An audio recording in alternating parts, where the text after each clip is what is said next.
C'est la nouvelle inattendue un peu de la semaine en Formule 1. Logan Sargent est remplacé suite à son crash à Zandvoort en essai libre et est remplacé directement par Franco Colapinto qui prendra sa place pour les 9 derniers Grands Prix chez Williams aux côtés d'Alex Albon. Mais en fait, c'est qui Franco Colapinto? Il sort d'où? Franco Colapinto a 21 ans, il est argentin, il est né à Buenos Aires et il a fait ses débuts en monoplace à plein temps en 2019. C'était en F4 espagnol pour le compte de la petite équipe Drivex. Il a remporté le championnat et c'était la première fois de l'histoire du championnat qu'une autre équipe que la grande MP Motorsport s'imposait. Il passe ensuite en Formule Renault Eurocup en 2020 où il fait directement 3e au championnat derrière les beaucoup plus expérimentés Victor Martins et Caio Collet. Sauf que voilà, Franco Colapinto n'est pas un pilote payant et son avenir semble plutôt se diriger vers l'endurance faute d'opportunités. Donc il ne monte pas en F3, il garde quand même un petit pied en FRECA, le futur de la Formule Renault Eurocup, et aussi en endurance. Cette saison chaotique se passe plutôt bien avec quand même des victoires en endurance, des victoires en FRECA,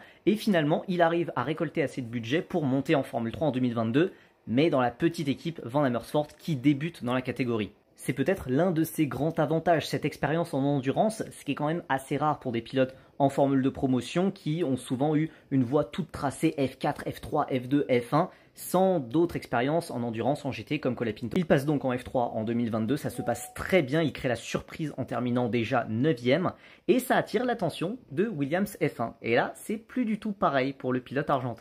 Il retrouve sa famille de MP Motorsport en Formule 3 pour la saison 2023 dont il termine 4e, ce qui est l'un des meilleurs résultats de son équipe.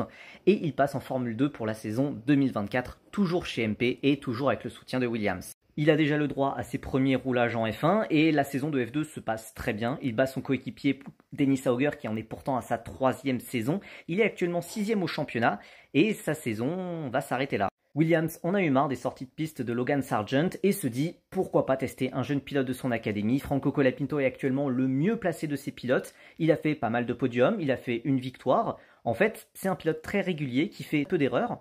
Donc en fait, pourquoi pas? Le souci quand même pour Williams, c'est qu'il n'y a pas de place en 2025 car Alex Albon et Carlos Sainz ont déjà été signés. Donc quoi qu'il arrive, a priori pour Colapinto, on ne devrait pas le voir en F1 l'année prochaine, hormis grosse surprise peut-être chez Sauber. En plus de ses résultats en formule de promotion, en plus de son expérience en endurance, l'un des gros points forts de Franco Colapinto aussi, c'est qu'il a énormément impressionné lors de la seule séance d'essai libre qu'il a fait avec l'écurie Williams. C'était au Grand Prix de Grande-Bretagne, il a fait la première séance d'essai libre et il avait vraiment impressionné, vraiment. Surtout, ce que ça veut dire, c'est que Williams a préféré choisir un pilote maison, a préféré choisir un pilote de son académie plutôt que d'aller chercher un Liam Lawson de chez Red Bull ou un Mick Schumacher ou un Andrea Kimi-Antonelli de chez Mercedes. Williams veut son indépendance. Et vous, Franco Colapinto en F1, vous en pensez quoi?